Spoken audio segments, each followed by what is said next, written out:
محترم بزرگوں، دوستوں، نوجوانوں، پیارے مسلمان بھائیوں،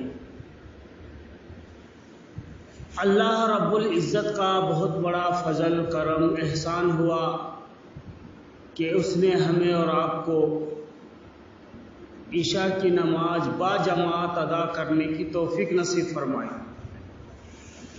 اور ساتھ ہی ساتھ اللہ اپنے دین کی فکر کو لے کر کے ہم سب کو ایک جا سر جوڑ کر سوچنے اور فکر کرنے کی توفیق نصیب فرمائی۔ اللہ تبارک و تعالی جس کسی کو اپنا محبوب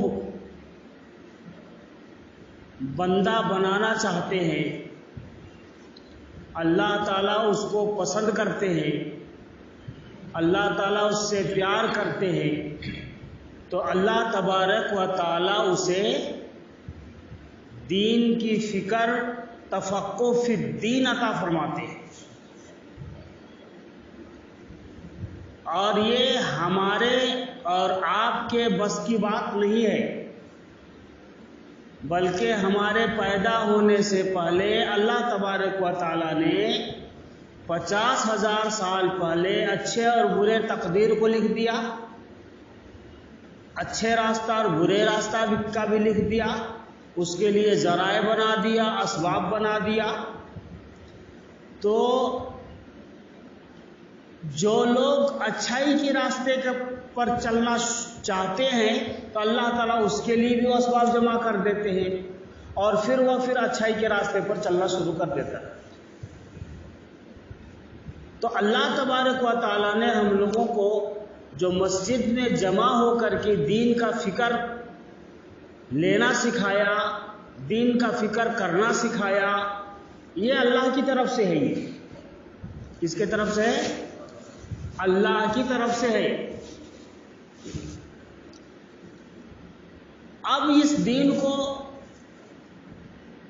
سیکھنا ہے، دین کو جاننا ہے، دین کو سکھانا ہے۔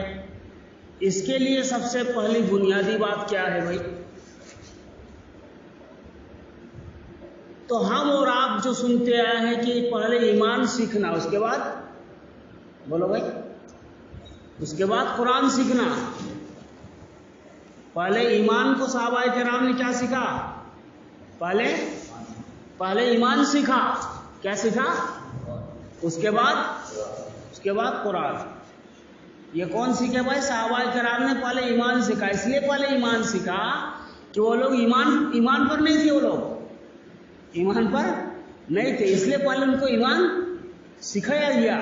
لیکن ہم مسلمان، ہمارے دادا مسلمان، ہمارے پردادا مسلمان، ہمارے لکڑ دادا مسلمان، تو ہم کو ایمان سیکھنے کی ضرورت نہیں، ہم ایمان سیکھے سکھائے ہوئے ہیں۔ اب اس ایمان کو بنانا ہے۔ ایمان کو کیا کرنا ہے؟ ایمان کو بنانا ہے۔ اب ایمان کب بنے گا بھائی؟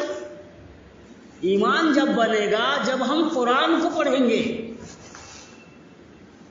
صحابہ کرام نے ایمان سیکھا، اس کے بعد سیکھا بولے تو ایمان پڑھا، کلمہ پڑھا، لا الہ الا اللہ محمد رسول اللہ۔ جب ایک مرتبہ ایمان کو پڑھ لیا، ایمان کے اندر داخل ہو گئے، تو اب ان لوگوں نے پوری زندگی قرآن کو سمجھنے میں لگا دی۔ اور جو جتنا قرآن کو پڑھے گا، جو جتنا قرآن کو جانے گا، اس کا ایمان اتنا لوہے کی طرح مضبوط ہوگا۔ کیسا ہوگا بھائی؟ لوہے کی طرح مضبوط ہوگا۔ اللہ اکبر۔ تو پہلے ہمیں اور آپ کو ایمان پڑھے پڑھائے ہوئے ہیں، ہم لوگ ایمان سیکھے سکھائے ہوئے ہیں۔ ہمارے دادا، ہمارے ابا، ہمارے چچا، ہمارے خالو، ہمارے خالہ بچپن کے کیا سکھائے؟ بولو بیٹا اللہ بڑا ہے، بولو بیٹا لا الہ الا اللہ محمد رسول اللہ۔ یہ کون سکھا رہے بھائی؟ ہمارے دادا بابا چچا خالو خالہ یہ سب سکھا رہے، تو ہم نے ایمان سیکھا ہوا ہے، اب ہم کو سیکھنا کیا ہے؟ قرآن سیکھنا ہے، قرآن، اور ایمان کو بنانا ہے۔ ایمان بنے گا جب ہم قرآن کو پڑھیں گے۔ اللہ اکبر، قرآن کو جتنا پڑھیں گے اتنا ایمان ہمارا مضبوط ہوگا۔ اللہ تعالیٰ قرآن کے اندر فرمایا جب تک بکے نہ تھے کوئی پوچھتا نہ تھا، جب تک بکے نہ تھے کوئی پوچھتا نہ تھا، تو نے خرید کر ہمیں انمول کر دیا، تو نے خرید کر ہمیں انمول کر دیا۔ اللہ تعالیٰ فرماتا اے میرے بندے تیری کیا حیثیت تھی؟ تو تو منی کا قطرہ تھا، تو وہ منی کا قطرہ تھا کہ جب تیرے ماں باپ کا منی اس کے کپڑے میں لگ جاتے تھے تو ماں باپ نفرت کرتے تھے اس سے، جلدی دھو جلدی دھو۔ ارے وہ بندے، اس منی کے قطرہ کو ہم نے ماں کے رحم میں ڈالا، اس کو ہزاروں کروڑوں گردش لگایا، اور پھر اس کے ساتھی سے ملایا، پھر اس کے بعد خون کا لوتھڑا بنایا، پھر اس لوتھڑے کے اوپر ہم نے نقش و نگار کیا، دل بنایا، آنکھ بنایا، ناک بنایا، پھیپھڑے بنائے، ہاتھ پیر بنائے، پھر اس کے اندر ہڈیاں پیدا کی، اور پھر اس کے اندر پورا مکمل جب انسان بن گیا تو پھر اس کے اوپر جو ہے نا ہم نے چمڑا لگا دیا، اور جب 9 مہینے کا مدت پورا ہو گیا تو جب تو دنیا کے اندر آتا ہے، جب تو پیدا ہوتا ہے تو وہی منی کے قطرے کو ہم اتنا خوبصورت بنا چکے ہوتے ہیں اور اتنا مزین کر چکے ہوتے ہیں کہ جب تو باہر آتا ہے تو تیرے ماں باپ اسی منی کے قطرہ کو چومتے ہیں، پیار کرتے ہیں۔ کیا بنایا بھائی؟ تو یہ اللہ کی قدرت ہے، اللہ کی کاریگری ہے یہ۔ تو ہمیں اور آپ کو سب سے پہلے اپنے آپ کے اوپر سوچنا پڑے گا، اور یہی کیا صحابہ کرام رضی اللہ عنہ اجمعین نے کہ اپنے آپ کو سمجھا، وہ لوگ اپنے آپ کے اوپر غور کیا، اور جب غور کیا تو اسے پتہ چل گیا کہ یہ ساری چیزوں کا خالق اور مالک اور رازق سب اللہ ہے۔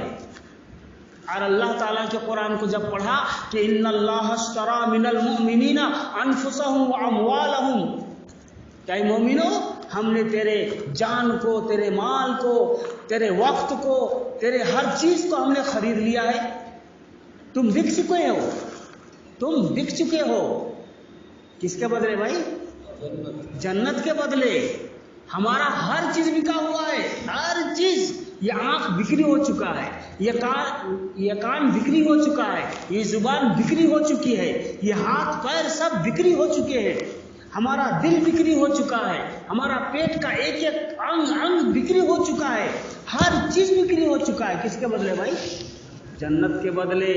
اب جنت کے بدلے جب بکری ہو چکا ہے تو جنت کے لیے ہمیں اور آپ کو جنت والا عمل کرنا پڑے گا، اور جنت والا عمل کرنے کے لیے یہ ہر چیز کو لگانا پڑے گا، قربانی کرنی پڑے گی ہمیں اور آپ کو، وقت کی قربانی کرنی پڑے گی۔ یہ نظر کو اللہ تعالیٰ نے بول دیا کہ ادھر نہیں دیکھنا تو نہیں دیکھنا ہے، بس ختم۔ وہ امانت کی چیز ہے بھائی، وہ یہ کیا ہے؟ امانت ہے، امانت۔ امانت پہ خیانت کریں گے تو کیا ہوگا؟ بہت بڑی پکڑ میں ہم آ جائیں گے۔ ان اللہ اشتری من المؤمنین انفسهم کے مطلب نفس، جان، تمہاری جانوں کو، انفسهم واموالهم تمہارے مالوں کو، انفسهم واموالهم بان لهم الجنہ، جنت کے بدلے میں خرید لیا ہے ہم نے، سب خرید لیا ہے۔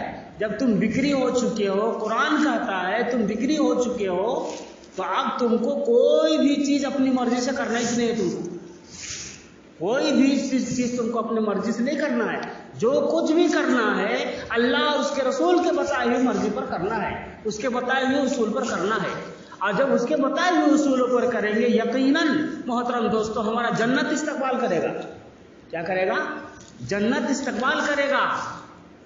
یہ مومن جب جنت میں جائے گا تو اس کو بولنا نہیں پڑے گا کہ یہ جنت کا دروازہ تو کھل جا، بلکہ نہیں، بلکہ جب مومن جنت کے دروازے پہ جانا شروع کرے گا اور جنت کا دروازہ کھل جائے گا، کہے گا مرحبا مرحبا مرحبا، آئیے آپ کا مبارک ہو، مبارک آپ کا آنا مبارک ہو۔